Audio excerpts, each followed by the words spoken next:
तो चलिए आज से हम लोग स्टार्ट करने वाले हैं क्लास 10th का पॉलिटिकल साइंस। ठीक है, और मैं पढ़ाने वाला हूं आपको क्लास 10th, 11th और 12th का पॉलिटी। और ये सीबीएसई और बिहार बोर्ड दोनों बच्चे देख सकते हैं जो हिंदी मीडियम के बच्चे हैं।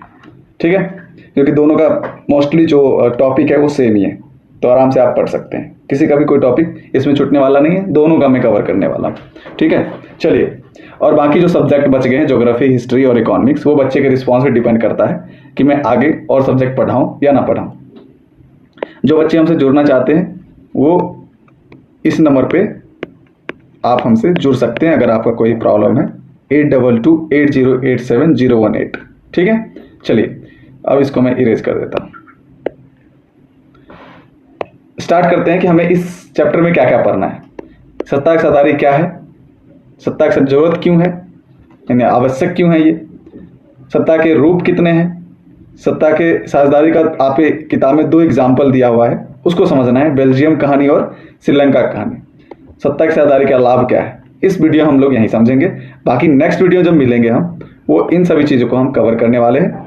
जो सिंगल वर्ड्स वाला आंसर होता है, 3 नंबर वाला जो क्वेश्चन आंसर होता है, फिल इन द ब्लैंक्स होता है, PYQ होता है या MCQ होता है ना, ये सभी को हम लोग देखेंगे। फॉल्स, ट्रू एंड फॉल्स देख लेंगे, हाँ, मैच करने वाला देख लेंगे। तो इन सभी चीज़ को हम लोग आगे अगले वीडियो में देखेंगे। अभी हमें चैप्टर का नोट्स बनाना है। एक अलग कॉपी आप निकाल लीजिए, पेन ले लीजिए, पहले आप समझिएगा फिर आप लिखिएगा। ठीक है, चलिए स्टार्ट करते हैं। सत्ता की साझेदारी का क्या मतलब है पहले समझिए। माना कि ये आपके पिताजी हैं, ठीक है, और आपके पिताजी का 4 पुत्र हैं।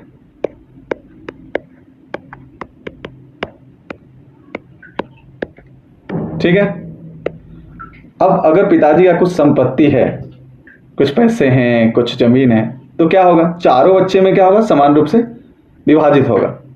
ठीक है, हो सकता है पिताजी चाहे तो जो ज्यादा मानता हो उसको ज्यादा लिख दे, है ना, इसमें कोई बड़ी बात नहीं है, हो सकता है। अगर मान लो कोई बड़ा भाई है और बड़ा भाई सभी छोटे भाई से चीटिंग करता है और पिताजी का जमीन अपने नाम का करवा लेता है, पिताजी का कुछ अच्छा करके, पिताजी को कुछ घूस दे के, पिताजी को बहका के, तो ये 3 भाई मिलके जो है बड़े भाई के खिलाफ क्या कर देगा, विद्रोह कर देगा। यानी घर में अगर कोई संपत्ति है, कोई शक्ति है, कोई पावर है और सबके साथ अगर विभाजित नहीं किया जाता है तो वो कन्फ्लिक्ट का रूप ले लेता है। उसी तरह अब समझिएगा, अगर कोई देश है, ये कंट्री है, और यहाँ अलग भाषा के लोग हैं, अलग जाति के लोग हैं, अलग धर्म के लोग हैं, यानी अलग अलग तरह के लोग हैं, अलग समुदाय के लोग हैं, अलग खान पान वाले लोग हैं, अलग संस्कृति के लोग हैं।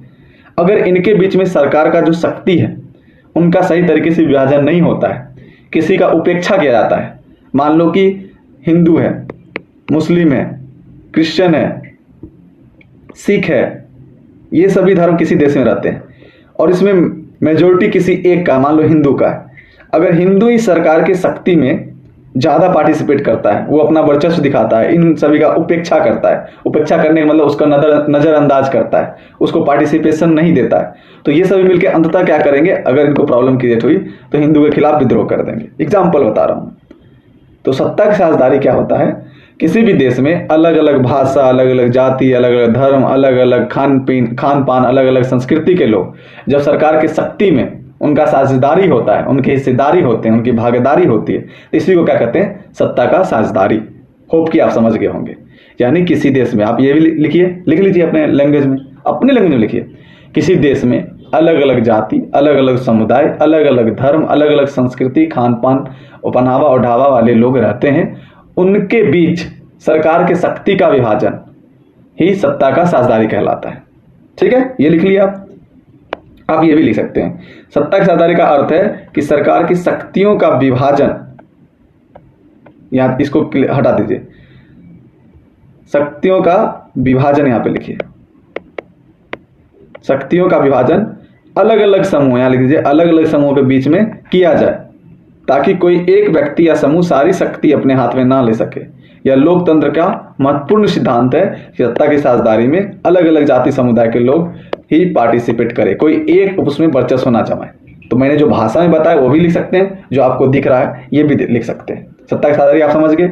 आखिर क्यों जरूरत है, मैंने बताया कि पिताजी के अगर 4 बच्चे हैं, अगर नहीं होगा तो क्या होगा, कन्फ्लिक्ट हो जाएगा, हाँ लड़ाई कर लेंगे आपस में लोग, यही सब हो सकता है। तो क्यों जरूरत है इसको देखते हैं। सत्ता की जरूरत क्यों है? संघर्ष को रोकने के लिए, पहला पॉइंट लिखते जाइए। दूसरा, लोकतंत्र के मूल्य को बढ़ावा देने के लिए। कोई भी देश में लोकतंत्र कब मजबूत होता है? जब वहाँ की जनसंख्या ज़्यादा से ज़्यादा पार्टिसिपेट करती है। ऐसा थोड़ी होता है कि किसी एक धर्म के विशेष के लोग ज़्यादा पार्टिसिपेट करें तो लोकतंत्र मजबूत होता है, नहीं। अलग अलग समुदाय के लोग, जितने समुदाय हैं सभी पार्टिसिपेट करें तो लोकतंत्र ज़्यादा मजबूत होता है। वहाँ पे शांति के लिए, वहाँ पे विविधता को सम्मान देने के लिए लोग सत्ता में साझेदारी की जरूरत है, यानी सत्ता का साझेदारी अलग अलग समुदाय के बीच में होने की जरूरत है। होप कि आप ये भी समझ गए होंगे। आगे चलते हैं। आप ये समझिए सत्ता की साझेदारी के प्रमुख रूप, यानी कितने प्रकार के होते हैं। यहाँ पे प्रमुख रूप के जगह आप प्रकार भी लिख सकते हैं। एक होता है हॉरिजॉन्टल पावर शेयरिंग, एक होता है वर्टिकल पावर शेयरिंग। आप समझिए हॉरिजॉन्टल पावर शेयरिंग पहले। ये हॉरिजॉन्टल लाइन है, जब आप बेड पे सोते हैं तो उसको हॉरिजॉन्टल लाइन बोलते हैं। तो आप एक धरातल पे सोए हुए हैं, एक बराबर सोए हुए हैं, है ना। तो यहाँ पे मान लो कि सरकार के विभिन्न अंग होते हैं। सरकार कितने अंग हैं? 3 अंग हैं। एक विधायिका है, एक कार्यपालिका है और एक न्यायपालिका है। ठीक है। जब सरकार का जो शक्ति है, सरकार का जो शक्ति है वो सरकार के विभिन्न अंग के बीच में, ये क्या है? सरकार के अंग हैं। कौन कौन? विधायिका, कार्यपालिका और न्यायपालिका। तो आप लिखिए क्षैतिज वितरण में लिखिए, सत्ता का क्षैतिज वितरण या क्षैतिज सत्ता की साझेदारी लिखिए। सरकार के विभिन्न, कॉपी कलम निकालिए, लिखिए सरकार के विभिन्न अंगों, ब्रैकेट में लिखिए विधायिका, कार्यपालिका, न्यायपालिका के बीच सरकार के शक्ति का विभाजन ही क्षैतिज वितरण कहलाता है। ठीक है, या सत्ता का क्षैतिज वितरण कहलाता है या क्षैतिज सत्ता साझेदारी कहलाती है। लिख लिए, यहाँ पे देखो वही लिखा हुआ है। इसमें सरकार की शक्तियां विधायिका, कार्यपालिका और न्यायपालिका के बीच बंटती है। अब थोड़ा सा ध्यान दो, विधायिका क्या करती है? ये आपका डेफिनेशन हो गया क्षैतिज वितरण का, सत्ता का क्षैतिज वितरण का। विधायिका क्या करती है? कानून बनाती है, नियम बनाती है। कैसे बनाती है वो चीज हम लोग पढ़ेंगे बाद में तो पता चलेगा। ये नियम को लागू करता है और ये नियम को चेक करता है, यानी ये नियम का व्याख्या करता है, कानून का व्याख्या करता है कि सही है या नहीं है। तो कैसे पता चलेगा सही है या नहीं? ये संविधान सम्मत है, यानी संविधान के अकॉर्डिंग है या संविधान का विरोध कर रहा है, समझ रहे हो? इस अकॉर्डिंग करता है। तो आपका यहाँ पे देखो, विधायिका कानून बनाती है। विधायिका में कौन कौन आते हैं? संसद आते हैं। संसद में वो लोकसभा प्लस राज्यसभा, ये दोनों। विधानसभा हर एक स्टेट में होता है। ये सब बेसिक चीज़ है, आपको 7th 8th में आना चाहिए। नहीं आता है तो हमारे चैनल पे है, अपलोड किया हुआ है, लिंक दे दूंगा डिस्क्रिप्शन में, आप वहां से देख सकते हैं। कार्यपालिका कानून को लागू करती है, उसमें प्रधानमंत्री, मंत्री ये सभी होते हैं, या आपके पिताजी भी हो सकते हैं अगर सरकारी जॉब करते हैं तो। मान लो तुम्हारे पिताजी बीडीओ हैं, पुलिस हैं, तो क्या करते हैं? नियम को लागू करवाते हैं, तो ये भी कार्यपालिका है। न्यायपालिका कानूनों का व्याख्या करती है और न्याय करती है। कौन? सुप्रीम कोर्ट और हाई कोर्ट। समझ गए? ये आप समझ गए सत्ता का क्षैतिज वितरण। अब ऊर्ध्वाधर वितरण को समझने की कोशिश करिए। ये क्या है? ऊर्ध्वाधर रेखा, वहां था क्षैतिज वितरण, यहाँ है ऊर्ध्वाधर वितरण। इसको वर्टिकल पावर शेयरिंग बोलते हैं। इसमें क्या था? सरकार का वहां पे विभिन्न अंग था। यहाँ पे सरकार के विभिन्न स्तर। मैं जो लिख रहा हूं उस पर ध्यान ना दें, मैं जो बोल रहा हूं उस पर ध्यान दीजिए। यहाँ पे टैब में लिख रहा हूं इसलिए हो सकता है क ख लिखा जाए, र स लिखा जाए। ठीक है। सरकार के विभिन्न स्तर के बीच में जब शक्ति का विभाजन होता है तो क्या बोलते हैं? ऊर्ध्वाधर वितरण। तो आप ये भी लिख सकते हैं या मैं जो बोल रहा हूं वो भी लिख सकते हैं। लिखिए सरकार के विभिन्न स्तर के बीच सत्ता का विभाजन ही ऊर्ध्वाधर वितरण कहलाता है। या लिख सकते हैं सरकार के विभिन्न स्तर, ब्रैकेट में लिखिए केंद्र सरकार, राज्य सरकार, स्थानीय सरकार के बीच सत्ता का विभाजन ऊर्ध्वाधर सत्ता साझेदारी कहलाती है या सत्ता का ऊर्ध्वाधर वितरण कहलाता है। होप कि आप लिख लेंगे। ठीक है, चलो अब नेक्स्ट चलते हैं हम लोग।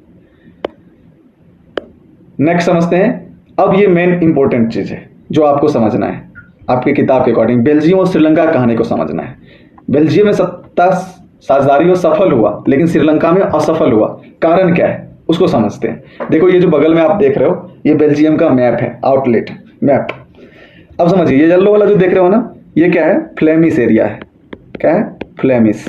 और ये रेड वाला देख रहे हो ये है बेलोनिया। चलिए फटाक से आप मैप बनाइए, ऐसे ऐसे कर लीजिए, ऐसे ऐसे ऐसे ऐसे ऐसे कुछ कर लीजिए और ऐसे 2 भाग में डिवाइड कर दीजिए। ऊपर लिख दीजिए फ्लेमिश, नीचे लिख दीजिए बेलोनिया। ऐसे ही करना होता है बाबू नोट्स में। ठीक है, ऐसे कर लिए। अब लिखिए फ्लेमिश जो जहाँ है ये एरिया येलो वाला, ये है यहाँ पे 59% लोग हैं और ये क्या भाषा बोलते हैं? डच बोलते हैं। और जो बेलोनिया क्षेत्र है नीचे रेड वाला, यहाँ 40% लोग हैं और ये फ्रेंच बोलते हैं। ठीक है। और ये 1%, ये जो ब्लू देख रहे हो जो बेलोनिया क्षेत्र में ब्लू कर दिया गया है, यहाँ पे जर्मन भाषा लोग बोलते हैं। जर्मनी के लोग यहाँ पे आके बस गए हैं या जर्मनी से सटे होने के कारण यहाँ के लोग जो है जर्मन भाषा बोलते हैं। ये 1% है। बस इतना ही जानना है आपको इसके बारे में। हटाइए, आप मैप बना लीजिए और यहाँ पे साइड में थोड़ा सा, यहाँ पे साइड में थोड़ा सा कर लीजिएगा, यहाँ पे 1% लिख दीजिएगा जर्मन भाषी लोग। ठीक है, अब समझिए। चलिए, बेलोनिया मिट गया। चलो, अब यह पूरा कंट्री में क्या दिख रहा है? फ्लेमिश ज़्यादा है, बेलोनिया कम है। फ्लेमिश ये कह सकता है कि भैया सरकार अगर बनेगा उसमें अगर 100 सीट है तो मेरा जनसंख्या 59% है, तो सीट का 59% हम लेंगे और तुमको 40% देंगे, कह सकता है।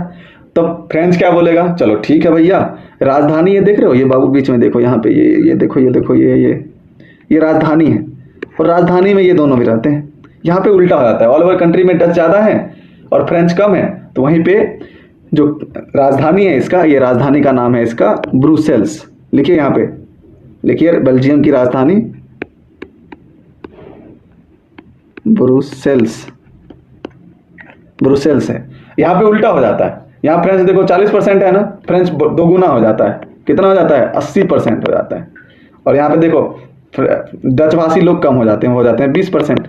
तो फ्रेंच ये कहेगा कि ऑल ओवर कंट्री का जो गवर्नमेंट होगा, अगर तुम उसमें अपने जनसंख्या के अकॉर्डिंग लोगे तो भैया हम भी जो है, राजधानी में मेरी जनसंख्या 80% है, तो राजधानी में जो सरकार बनेगा हम 80% सीट लेंगे, तुमको 20 ही देंगे। सिंपल सी बात है। तो बोला नहीं नहीं नहीं, ऐसे नहीं करना है। क्या करना है? तो ऐसा करते हैं हम लोग, 3 तरह की सरकार बनाते हैं। क्या बनाते हैं? 3 तरह की सरकार। समझिएगा, इसको मिटा रहा हूं मैं।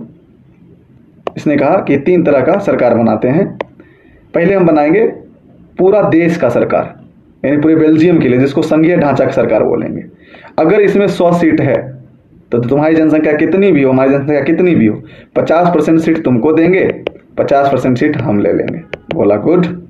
दोनों को समान रूप से साझेदारी हो रही है। यहाँ पे सत्ता की साझेदारी क्या हो रही है? समान रूप से हो रही है। इसमें कंफ्लिक्ट होने की रीजन नहीं बनता है। फिर बोला क्या? एक राजधानी में सरकार बनाएंगे। ये संघीय सरकार है या केंद्र सरकार आप बोल सकते हैं। फिर बोला कि एक राजधानी में सरकार बनाएंगे, राजधानी। यहाँ भी जो सरकार का जो सीट होगा यहाँ पे जितना भी, उसमें 50% डच को दे देंगे और 50% फ्रेंच को दे देगा। बोला गुड, ये भी अच्छी बात है, दोनों को समान रूप से दिया जा रहा है, सत्ता की साझेदारी समान रूप से हो रहा है, चलो लड़ाई नहीं होगा। बोला एक और बना लेंगे हम लोग। क्या बनाएंगे? एक समुदाय के अनुसार बनाएंगे। डच वाले डच का एक सरकार अलग होगा, फ्रेंच का अलग होगा। जो डच का सरकार होगा उसमें डच भाषी लोग ही देंगे वोट, और जो फ्रेंच का होगा वो फ्रेंच भाषी लोग देंगे। ठीक है, दोनों अलग अलग भी अपने अपने भाषा वगैरह संस्कृति के लिए हम लोग अपना अपना काम करेंगे। तो ये तो अच्छी बात है। तो इस तरह से आप देख सकते हैं कि किसी देश में क्या है, यहाँ विभिन्नता है। डच लोग बोलते हैं, फ्रेंच भी बोलते हैं, लेकिन सत्ता का विभाजन बराबर रूप से हो रहा है। सत्ता की साझेदारी में सभी लोग सहभागी ले रहे हैं। जर्मनी 1% है तो उसका कुछ आपकी किताब में ऐसा कुछ नहीं दिया हुआ है, तो उसको दिक्कत भी नहीं है। ठीक है, मेनली जो बड़े बड़े कम्युनिटी हैं बेलोनिया क्षेत्र में फ्रेंच और फ्लेमिश क्षेत्र में डच, इन दोनों के बीच प्रॉब्लम था।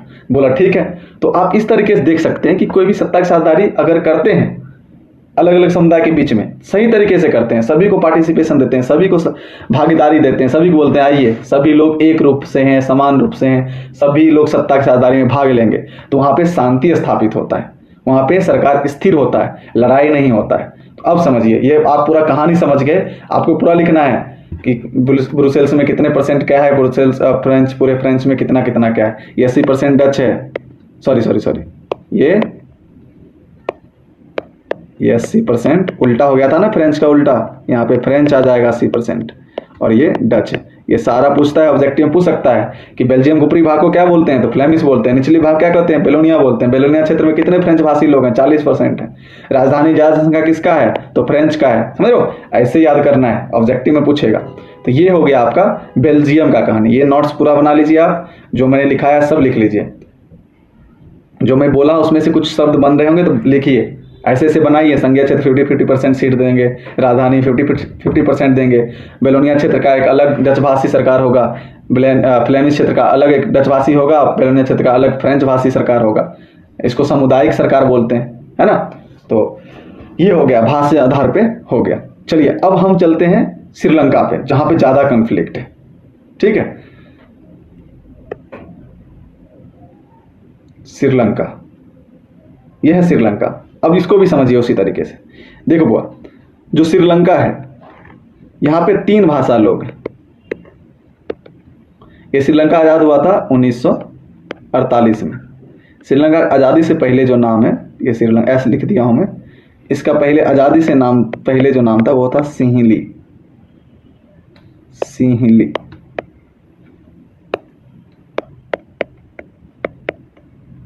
अरे यार,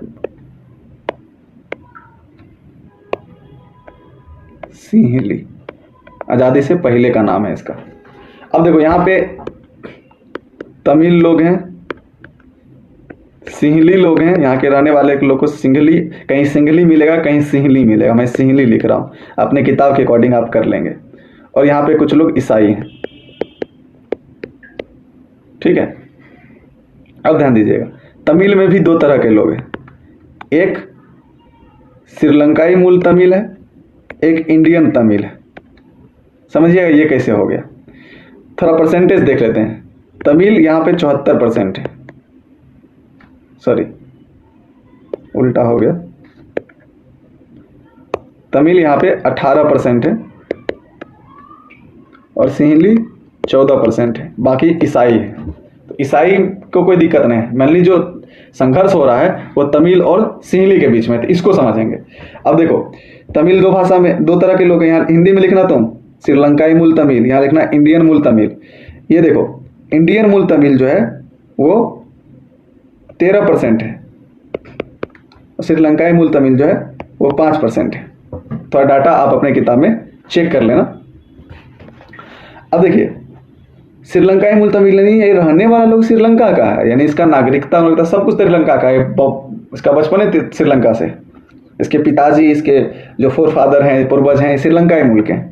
लेकिन श्रीलंका आप मैप पे जब देखेंगे, श्रीलंका तमिलनाडु, भारत के तमिलनाडु से सटा हुआ है, तो वहाँ सटे होने के कारण लोग आवाजाही करें एक जगह से दूसरे जगह, तो लोग तमिल सीख गए, तो इसको श्रीलंकाई मूल तमिल बोलते हैं। तो इंडियन मूल तमिल क्या है सर? इंडियन मूल तमिल है कि भारत जब श्रीलंका आज़ाद नहीं था तो वहाँ पे काम करवाने के लिए अंग्रेज जो है तमिलनाडु से कुछ लोग को वहाँ ले गए और वहीं निवास कर गए, तब से वो लोग वहीं रहने लगे। तो ये 13% लोग हैं। ठीक है, अब देखो, जब 1948 में श्रीलंका आज़ाद होता है तो यहाँ पे जनसंख्या किसका ज़्यादा है, ऐसे ही बनाना है, श्रीलंका, तमिल, सिंहली, परसेंटेज, ये सब कुछ लिखना है अपने नोट्स में और मुझे व्हाट्सएप पे भेजना है कि सर हमने नोट्स बनाया है। फिर मैं आपको कुछ होमवर्क दूंगा, कुछ समझाऊंगा, एक्स्ट्रा चीज़। ठीक है, तो सिंहली ज़्यादा है। आज़ादी के बाद सिंहली ने अपना सरकार बनाया। ठीक है, सिंहली ने सरकार बनाया, इसका मतलब ये नहीं है कि वहाँ पे इलेक्शन हुआ। यहाँ पे ऐसा हुआ कि भैया हमारी जनसंख्या ज़्यादा है, हम अपना सरकार बना लेते हैं, आपको जो है, यानी अंग्रेज जो है सिंहली के हाथ में सौंप के चले गए कि भैया अपना अपना सरकार बनाओ, चुनाव कराओ। तो सिंहली बोला ठीक है, हम अपना सरकार अभी थोड़ा कुछ दिन के लिए बना लेते हैं और हम जो इलेक्शन करा लेंगे, उसमें सभी लोग पार्टिसिपेट करेगा। लेकिन सिंहली ने ऐसा नहीं करा। सिंहली ने क्या कर दिया, 1956 में एक नियम लाया। 1956 में एक नीति कानून लाता है, कानून, इसका नाम होता है अधिमान्य नीति। अधिमान्य नीति इसमें क्या करता है, ये सिंहली को, पहला सिंहली को राजभाषा बनाता है, सिंहली को राजभाषा बनाता है। दूसरा समझिए, बोलता है कि भैया शिक्षा में और नौकरी में, समझिएगा, नौकरी में जो है हम किसको प्राथमिकता देंगे, तो सिंहली लोग को देंगे। उसके बाद कहता है कि जो हमारा धर्म है, अब थोड़ा धर्म भी देख लीजिए, इसका धर्म बौद्ध है, बौद्ध धर्म को मानता है। तमिल में हिंदू प्लस मुस्लिम है। इसी नियम में करता है कि बौद्ध धर्म को संरक्षण देता है, बौद्ध धर्म को आगे बढ़ाने के लिए पैसे देते हैं सिंहली सरकार, लेकिन तमिल को उपेक्षा किया जाता है। आप देखिए, अधिमान्य नीति क्या किया, सिंहली को राजभाषा बना लिया, सिंहली को शिक्षा में प्राथमिकता दिया, सिंहली को नौकरी में प्राथमिकता दिया, सिंहली का जो धर्म है बौद्ध धर्म, उसको अब बढ़ावा दिया, उसके संरक्षण के लिए पैसा दिया, है ना, उसके कल्चर को बढ़ावा दिया। तमिल का क्या किया, उपेक्षा किया, यानी उसका अनदेखा किया। तो इसके खिलाफ तमिल लोग एकजुट होकर क्या किए, सिंहली के खिलाफ विद्रोह कर दिए। यही कारण है कि 1983 के आसपास से 2009 तक क्या हुआ, श्रीलंका में गृह युद्ध का समस्या बना रहा। इस बीच में तमिल लोग भारत सरकार से बहुत प्रयत्न किए कि भारत सरकार से बात करे और हम लोग को भी सरकारी नौकरी शिक्षा भागीदारी करने के लिए जो है मौका दे। भारत सरकार ने भी कई बार प्रयास किए और अभी तक प्रयास जारी है। कुछ तक सफलता मिली है, कुछ सफलता अभी बाकी है। तो वो चीज़ हम देखेंगे। ये आपके सिलेबस के अकॉर्डिंग इतना ही है। जब आप आगे बढ़ेंगे, 12th में आएंगे तो वहाँ पे आप पूरा डिटेल्स पढ़ेंगे, ग्रेजुएशन में आएंगे तो पूरा डिटेल्स पढ़ेंगे। लेकिन आप कहेंगे तो इसके बीच में सरकार ने क्या क्या प्रयास किए, क्या समझौता हुआ, ये सभी चीज़ देखेंगे। अब देखो, तमिल ने इसका विरोध करने के लिए एक संघर्ष बना लिया था, लिट्टे, याद रखिएगा, लिट्टे, लिबरलाइजेशन टाइगर ऑफ तमिल इलम। आप सर्च करिएगा लिट्टे, ठीक है, उसका फुल फॉर्म है लिबरलाइजेशन टाइगर ऑफ तमिल इलम, ठीक है। ये लोग विरोध करते थे सिंहली के खिलाफ। तो ये हुआ श्रीलंका का असफलता। वहां पे हमने बेल्जियम का सफलता देखा, यहाँ असफलता देखा। यहाँ हमने क्या देखा कि यहाँ पे बहुसंख्यक जो है अल्पसंख्यक पे क्या करते हैं, अपना नीति थोपते हैं, उसको उपेक्षा करते हैं, उसका अनदेखा करते हैं, अपने आप को वर्चस्व साबित करना चाहते हैं। लेकिन बेल्जियम में क्या हुआ, डच तो ज़्यादा था, लेकिन डच ने समझदारी बरता। वहाँ की सरकार ने कई बार अपने संविधान में संशोधन किया और सभी को जो है इक्वल पार्टिसिपेशन दिया, समान रूप से प्रतिनिधित्व दिया। तो वहाँ पे शांति स्थापित हुई। यहाँ पे अलग अलग समुदाय को सत्ता की साझेदारी में भाग नहीं लेने दिया। अपने आप को वर्चस्व स्थापित करने के लिए सिंहली ने कानून बनाया 1956 में। उसके अंतर्गत सिंहली को राजभाषा घोषित कर दिया। नौकरी और शिक्षा में तमिल को अवसर नहीं प्राप्त हुआ, जिसके कारण क्या हुआ, गृह युद्ध का समस्या लिए। तो आपसे क्वेश्चन पूछ सकता है, तमिल जनसंख्या कितना था, सिंहली की जनसंख्या कितना था, हाँ। उसके बाद पूछ सकता है 56 में कौन नियम आया, या उस नियम के तहत सिंहली ने क्या क्या किया। सिंहली को राजभाषा बनाया, नौकरी में, शिक्षा में, ये सब में प्राथमिकता दिया गया सिंहली को। तमिल को उपेक्षा किया, यानी कम अवसर दिया गया। गृह युद्ध हो गया। ये सारा कुछ आपको पूछ सकता है। अब देखो, सब्जेक्टिव क्वेश्चन दोनों में बनाएगा तो कैसे बनाएगा। पहला बनाएगा कि किसी भी समाज में अलग अलग विभिन्नता है, अगर किसी समाज में विभिन्नता मौजूद है तो कब किस प्रकार से सामाजिक मतभेद रूप नहीं ले सकता है। जब नहीं ले सकता है विभाजन तो विविधता, तो आप क्या करेंगे, बेल्जियम कहानी सुनाएंगे। जब विविधता कोई सामाजिक मतभेद का रूप ले लेता है तो आप श्रीलंका कहानी सुनाएंगे। होप कि आप समझ गए होंगे और ये सारा कुछ आप नोट डाउन कर लिए होंगे अपने अकॉर्डिंग। एकदम अपने भाषा में लिखो। जो मैं लिखा हूँ टाइपिंग करके, वो तो लिखना ही है। अपने भाषा में डिटेल्स में लिखो, लैंग्वेज में लिखो, क्योंकि आप जब एग्जाम की तैयारी करेंगे, आज से 10 महीने बाद, 11 महीने बाद जब एग्जाम का रिवीजन करेंगे, अपनी भाषा को आप आसानी से समझ सकते हैं। ठीक है, यहाँ तक आप समझ गए। आगे चलते हैं, थोड़ा सा बचा हुआ उसको भी कंप्लीट कर लेते हैं। ये देखिए, सत्ता की साझेदारी के लाभ क्या होंगे। क्या होगा, सामाजिक समूहों में विश्वास बढ़ेगा, यानी झगड़ा नहीं होगा, आपसी मतभेद नहीं होगा, लोग एक दूसरे को मदद करेंगे। राजनीतिक स्थिरता आएगी। राजनीतिक स्थिरता यानी कि अलग अलग समुदाय जब पॉलिटिक्स में होगा, सरकार बनाने में भागीदारी निभाएंगे, तो कोई भी उसके खिलाफ आंदोलन नहीं करेगा, सरकार नहीं गिरेगी। अल्पसंख्यकों के अधिकार सुरक्षित होंगे। जैसे श्रीलंका में क्या हुआ, अल्पसंख्यक का उपेक्षा किया गया, उनका अधिकार सुरक्षित नहीं हो पा, असुरक्षित हो गया। लेकिन बेल्जियम में क्या हुआ, जो फ्रेंच भाषी 40% लोग हैं, उनका अधिकार सुरक्षित हुआ, क्योंकि वहां पे सत्ता की साझेदारी की गई। लोकतंत्र और मजबूत होंगे। इसके साथ आपका चैप्टर कंप्लीट होता है। लेकिन बिहार बोर्ड में और कुछ है, उसको भी समझ लेते हैं थोड़ा सा। देखो, बिहार बोर्ड में है कि मुंबई को जो है, मुंबई को फाइनेंशियल कैपिटल बोलते हैं, यानी वित्तीय राजधानी बोलते हैं। लिख ही देता हूँ, वित्तीय राजधानी बोलते हैं। क्यों बोलते हैं, क्योंकि यहाँ पे फाइनेंशियल एक्टिविटी सबसे ज़्यादा होता है, और स्टेट की अपेक्षा यहाँ पे सबसे ज़्यादा फाइनेंशियल एक्टिविटी होती है, पैसे से संबंधित एक्टिविटी यहाँ पे होते हैं। यहाँ पे देखो, SBI का हेड ऑफिस है, RBI का हेड ऑफिस है। भारत का 2 स्टॉक एक्सचेंज है, जो आप बच्चे हो, 10th में हो, नहीं समझ पाओगे, बस सुन लो। यहाँ पे जो है बॉम्बे स्टॉक एक्सचेंज है, यहीं पे जो है आपको नेशनल स्टॉक एक्सचेंज है, टाटा, रिलायंस, जितने भी आपको वित्तीय संस्थान है उसका कार्यालय है। पहला, ये सभी रीजन के कारण यहाँ पे इसको वित्तीय राजधानी बोलते हैं। और भी रीजन है कि यहाँ पे सबसे ज़्यादा फाइनेंशियल एक्टिविटी होती है। यहाँ पे GDP में ये सबसे ज़्यादा योगदान देता है, इंपोर्ट एक्सपोर्ट में ज़्यादा योगदान देता है। लोग का यहाँ पे पर कैपिटा इनकम अलग और अदर स्टेट से सबसे ज़्यादा है इंडिया में, इसीलिए यहाँ पे इसको वित्तीय राजधानी बोलते हैं। ये हो गया। अब एक और आपका है मैक्सिको ओलंपिक के बारे में, जहाँ पे आप सुने होंगे Smith, John Carlos, Peter norms, जो धावक हैं, रेस होता है वहाँ पे। इसको आप भी समझ लीजिए, ऑब्जेक्टिव में आते रहता है। मैक्सिको ओलंपिक वो करके ऐसे कर देता हूँ। ये 1968 में हुआ था, ध्यान रखिएगा, याद रखिएगा, 1968 में हुआ। यहाँ क्या हुआ, एक रेस हुआ।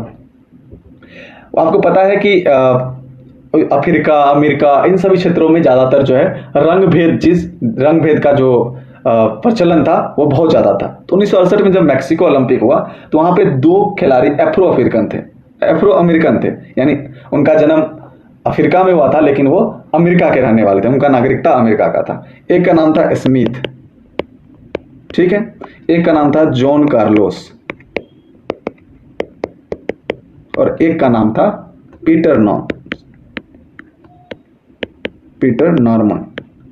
ये देखो, ये ऑस्ट्रेलिया के हैं, ये दोनों अफ्रो अमेरिकन है। ए लिख दिया हूं, अफ्रीका और अमेरिका, ठीक है।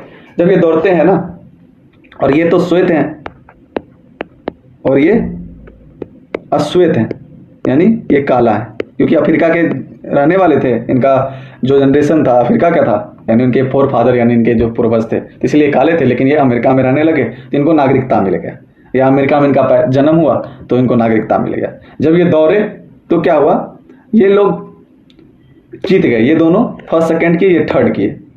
ये लोग जब जीते तो जब आप देखे होंगे इस तरह से बनाया रहता है, इस पे खड़ा होके मेडल दिया जाता है, इस पे फर्स्ट सेकंड थर्ड।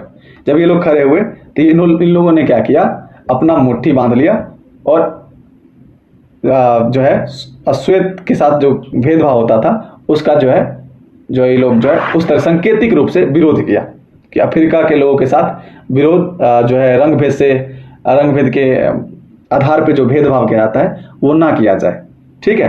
तो कि यानी कि अफ्रीकन लोग जो है, काले लोग में भी हुनर होता है, वो भी जीत सकते हैं, उनके साथ भेदभाव ना किया जाए। तो ये आपसे क्वेश्चन कैसे पूछा है, मैक्सिको ओलंपिक कब हुआ, 1968 में हुआ, उसमें कौन कौन भाग लिए थे, Smith, John Carlos, Peter Norman, ये ऑस्ट्रेलिया के थे और ये दोनों अफ्रो अमेरिकन थे। इसमें कौन कौन जीता ये भी बता दोगे आप। तो कौन रंग भेद के खिलाफ था, तो स्मिथ था, जॉन कार्लोस था, पीटर नॉर्मन ने भी इन दोनों का साथ दिया था। तो ये उसके बाद आपको ध्यान हो कि अफ्रीका में किंग लूथर जो थे वो भी रंग भेद के खिलाफ थे, महात्मा गांधी भी रंग भेद के खिलाफ थे।